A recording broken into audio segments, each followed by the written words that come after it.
घने जंगल के बीचों बीच एक वीरान खंडहर था। कहा जाता था कि वहां 500 साल से दुनिया का सबसे खतरनाक भूत रहता है। उसकी डरावनी परछाई से पूरा जंगल कांप उठता था। मंजुलिका रास्ता भटक कर वहां पहुंच गई। अंधेरे में डरी सहमी मंजुलिका को देखकर भूत पहली बार ठहर गया। सदियों से उसने इंसानों की सिर्फ नफरत देखी थी, लेकिन मंजुलिका की आंखों में डर से ज्यादा मासूम भरोसा था। भूत ने गहरी आवाज में पूछा, तुम मुझसे नहीं डरती? मंजुलिका कांपते हुए बोली, डर तो लगता है, लेकिन आप अकेले लगते हो। दोस्ती कर लीजिए, शायद डर कम हो जाए। इतना सुनते ही उस खतरनाक भूत की आंखों से 500 साल पुराना दर्द आंसुओं में बह निकला। पहली बार किसी ने उसे दुश्मन नहीं, एक अकेला इंसान समझा। उस दिन से भूत और मंजुलिका की एक अजीब लेकिन सच्ची दोस्ती शुरू हो गई। मंजुलिका उसके अकेलेपन को बांटती और भूत उसे हर खतरे से बचाता। लोग अब भी कहते हैं कि जंगल में भूत है, लेकिन मंजुलिका जानती है कि वहां सिर्फ उसका सबसे अच्छा दोस्त रहता है।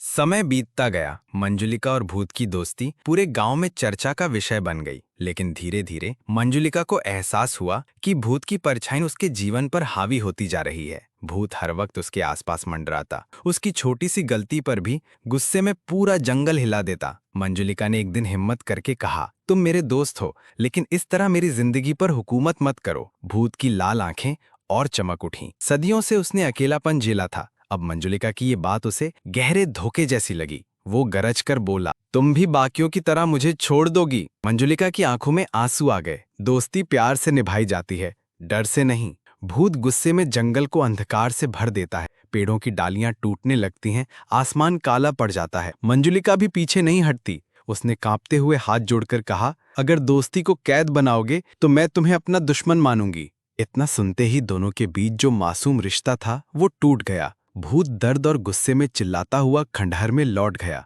और उस दिन से जंगल फिर पहले से भी ज्यादा डरावना हो गया। अब गांव वाले कहते हैं, जंगल का भूत और मंजुलिका अब खून के प्यासे दुश्मन बन गए हैं। लेकिन किसी को नहीं पता कि भूत के दिल में अब भी एक कोना है जहां मंजुलिका की दोस्ती की यादें जिंदा हैं।